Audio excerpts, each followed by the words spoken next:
Bonjour à tous et bienvenue pour ce nouveau numéro de Mobile et Tactile qui aujourd'hui va être consacré à un des, je l'espère, nombreux cadeaux de Noël qui vont émailler les semaines à venir. Un cadeau de Noël un petit peu particulier, mais j'allais dire pour une fois, non, n'exagérons pas, mais qui, une fois de plus, correspond parfaitement au titre de ce blog, Mobile et Tactile. Alors qu'a priori, moi-même, et je pense beaucoup d'entre vous, n'auraient jamais pu imaginer voir dans ce blog. Je m'explique, ce que je vais vous présenter aujourd'hui, c'est ni plus ni moins qu'une imprimante photo. L'imprimante photo HP, la A636 ou 635, je ne sais plus, j'ai un doute. Et cette imprimante, eh ben pour le coup, elle est totalement mobile, la preuve, un joli petit sac à main. Et totalement tactile. Pourquoi tactile? Ben écoutez, je vous propose d'ouvrir, hop, voilà, et là, vous avez un joli écran. Cet écran, il ne se contente pas de servir à visualiser les photos, il peut être également utilisé pour les retoucher, les corriger, grâce à son écran tactile. C'est donc par excellence un produit mobile et tactile. On fait rapidement un petit tour du propriétaire avant de voir ce qui se passe sur cet écran.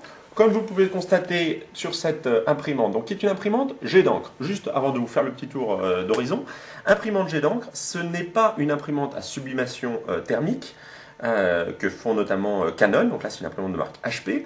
Canon fait cette imprimante à sublimation thermique qui propose donc des photos un petit peu de meilleure qualité que ce que peut proposer une imprimante jet d'encre, et surtout qui dure plus longtemps. J'ai longuement hésité entre les deux types de technologies, jet d'encre comme celle-ci ou sublimation thermique comme Canon par exemple. Je me suis orienté vers cette imprimante car pour moi c'est l'imprimante idéale parce que très transportable comme la Canon à sublimation thermique, mais surtout elle propose une foultitude de fonctionnalités à partir de son écran sans avoir besoin de recourir à un quelconque ordinateur. Donc vous partez avec ça en week-end, en vacances. Vous allez pouvoir sortir toutes les photos que vous voulez issues de votre appareil photo, les retoucher à loisir et vous allez voir les fonctionnalités sont vraiment très très nombreuses. Soit avec une qualité de photo un peu moindre, mais si jamais vous voulez vraiment des très belles photos, moi ce que je vous conseille de faire, comme moi, je vais chez un photographe et je les amène à développer dans un vrai labo qui a priori sortira des photos meilleures que ce qui peut être sorti par une imprimante ou imprimante traditionnelle, photo ou non sur un ordinateur ou imprimante photo comme celle-ci. Voilà, et puis avouons-le, c'est un objet très sympa, et puis ce petit écran tactile regorge de fonctionnalités. Je vous montre tout ça dans un instant. Juste donc un petit tour du propriétaire. Comme vous pouvez le constater, donc c'est par là que sortira le papier. Vous voyez qu'il y a de très nombreuses options de cartes possibles, que ce soit des cartes SD, des cartes compact flash, des cartes mémoristiques. Il y a également une prise USB, donc il est possible par exemple, moi qui ai un Nokia N95, je peux prendre des photos, le brancher sur USB dessus et sortir les photos. Il est possible d'avoir en option un module Bluetooth qui permettrait d'envoyer directement les photos de son téléphone Bluetooth à cette imprimante. Bon là j'ai jugé que c'était pas forcément très très utile. Un petit câble USB j'en ai toujours dans ma voiture, donc lorsque je pars en week-end ou dans mon sac, donc il n'y a pas de souci. Voilà, donc là c'est l'endroit d'où vont sortir les photos.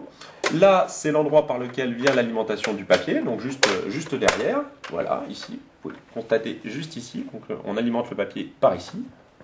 Voilà. Et puis donc nous avons ici l'écran, que je vais vous montrer de plus près. Écran avec son petit stylet. Voilà, donc quelque chose de très très très basique.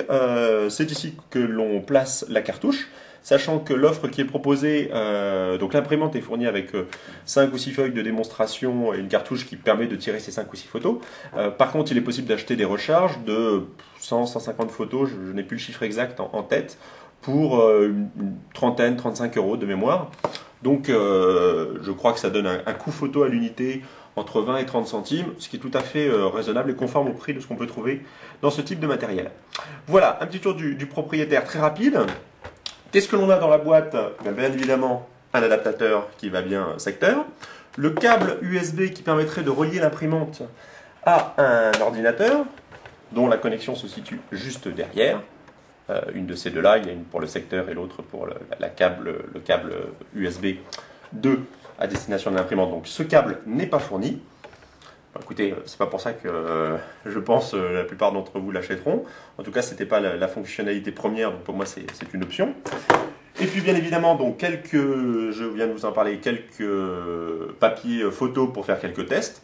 5 ou 6 qui ne sont pas trop, ne serait-ce que pour le test initial, pour voir si jamais la cartouche a bien été insérée.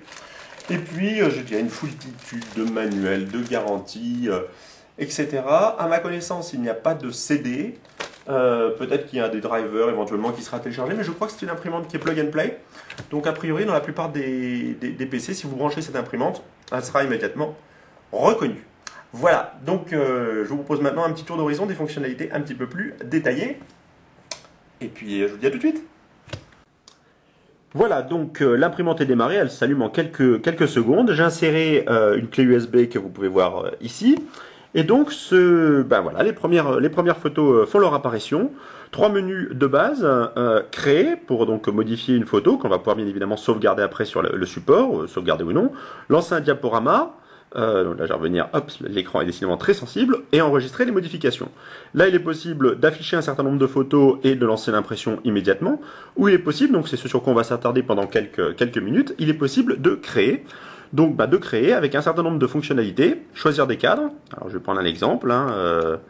Voilà, je choisis un cadre, des cadres pour les enfants, par exemple. Différents modèles qui sont proposés, avec la tête de votre serviteur et de sa fille. Prenons ce cas-là, par exemple. Voilà, donc une photo encadrée tout en rose, parfait. Donc il est possible donc d'imprimer, de zoomer, dézoomer la photo à l'intérieur, comme vous pouvez le constater ici, de retourner la photo, etc. Donc de repartir bien évidemment sur l'origine. Il est possible en termes de création, donc en dehors des cadres, de rajouter du texte, une légende que l'on va pouvoir positionner à un endroit particulier de la photo. Bien évidemment, il faut sélectionner cette photo avant. Et puis rajouter un texte, voilà, hop, A, B, C, ça fera plaisir, voilà. Terminé. Voilà, on peut choisir un format, une couleur, voilà, et puis le texte en question, il est possible de le déplacer, de le mettre, voilà, hop, sur ma tronche par exemple, assez, ma fille en a assez.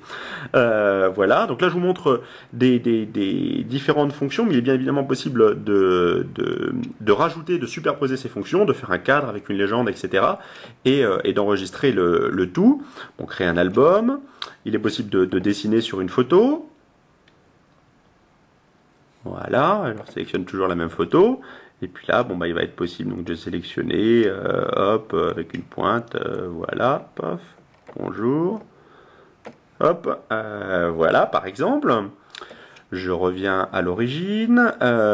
Qu'est-ce qu'il est possible encore de faire? Il est possible donc de dessiner, de rajouter un clip art, donc toujours sur la même photo. Voilà, un événement spécial, par exemple. Un gâteau, et voilà, le gâteau, on va pouvoir le positionner, le déplacer, etc. Il y a plusieurs centaines, je crois que c'est entre 200 et 300 fonctionnalités, donc bien évidemment je ne pourrais pas vous les montrer toutes ici, mais sachez qu'il y en a vraiment, vraiment beaucoup. Je me répète, il est possible de les superposer, si rien ne parlait, donc créer des cartes de vœux, disposer des photos, photos d'identité, ou plusieurs photos sur un même papier. Possibilité d'extraire des images d'une vidéo et de l'imprimer, faire donc des photos autocollants avec un papier particulier, des impressions type Photorama, des photos pour passeport ou carte d'identité, galerie créative, donc ça va être pour faire des effets, sépia, etc., de flou ou autre, et puis les clip art. Donc vous voyez, il y a quand même beaucoup de fonctionnalités. Vous voyez ici, il y en a 6 sur 12, donc à peu près 12 fonctionnalités qui vont être elles-mêmes démultipliées. Donc grosso modo, on arrive à entre 2 et 300 possibilités différentes. Vraiment une imprimante très très complète et un écran tactile qui répond au doigt et à l'œil. Voilà, écoutez, j'espère que cette nouvelle vidéo vous aura donné satisfaction, vous donnera peut-être des idées pour un cadeau de Noël. Juste pour que ce soit un petit peu plus concret, je vous montre tout de suite un exemple de photo avec mes 2 petits produits mobiles préférés.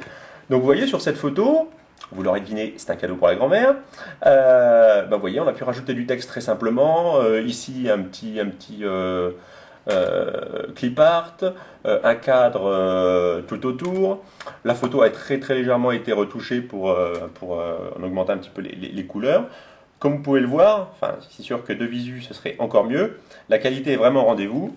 C'est très sympa. Et à titre d'information, environ 1 minute pour sortir une photo. Un peu plus, un peu moins, ça dépend de la complexité de la photo et de sa taille, bien évidemment. Voilà, bah écoutez, je vous dis à très bientôt pour une nouvelle vidéo, et d'ici là, très bon week-end.